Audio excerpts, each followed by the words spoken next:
Alright, time to get going. Yoo-hoo! And thanks for tuning in to another awful movie review. There's someone here who wants to say hello. From the genius mind of the guy who brought us the timeless, fantastic classic that is Troll 2.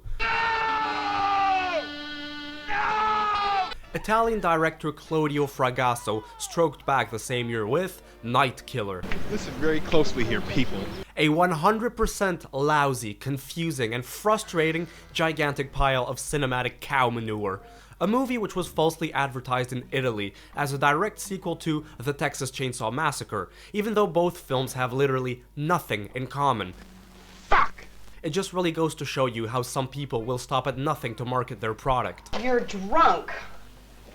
That's what you are. This is so perplexing that I don't even know where to begin, but I guess I must start somewhere. So, just before we get going, if there's a bad movie you'd like me to review, leave me a comment down below. Don't forget to like this video, subscribe, hit that notification bell, and let me know your thoughts and feelings on Night Killer. May I go change now, please? If I try to summarize this as best as I can, on the surface, it's a pretty basic slasher. A maniac goes around killing young women. Is that all you have to say? I sure wonder where they got the inspiration for the mask design. This Night Killer, who never strikes by night but only when the sun is nice and bright, has got superhuman strength. He can punch through his victim's abdomen. You don't mess with that guy.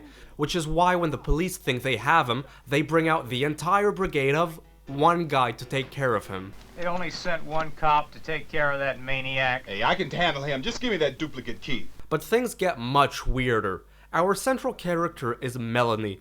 By some miracle, she escapes the clutches of this brutal killer, who decides to let her go in the end. Not only does Melanie have to cope with the psychological trauma of this event, which means she can't even remember what the guy's face looked like, but she's also kidnapped by this sicko, who's our second main character, Axel, who sure knows how to turn on a lady. Fried chicken and french fries. After humiliating him in the girl's bathroom, Axel runs back out half naked to find her on a beach as she's downing a bunch of pills with alcohol. He makes her spit it out and then kidnaps her as they start to develop this demented and insane toxic relationship. Axel is far from being the brightest criminal. Shouldn't be anything new for an asshole like you. You're full of shit yourself. He doesn't mind leaving a loaded gun at the disposal of the victim.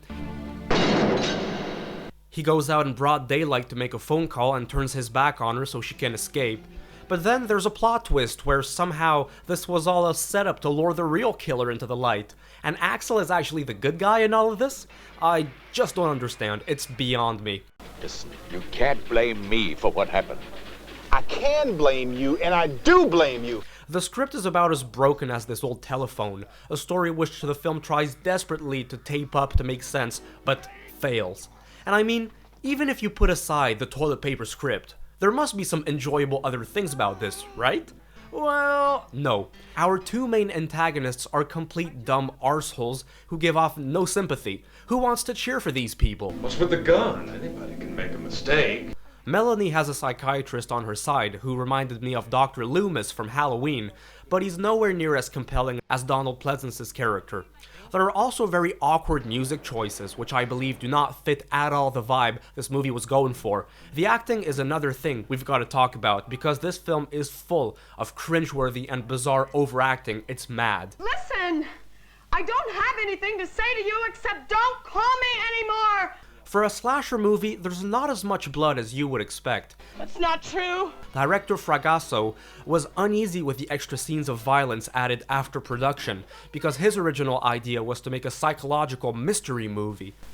Excuses, nothing but excuses. But good luck with that, because this is a slasher film by definition, and it's very hard to make one without inventive or memorable bloody kills. Funny enough, it was another disaster Italian movie director, Bruno Mattei, who added those extra scenes of bloodshed, after the producers deemed the flick not violent enough.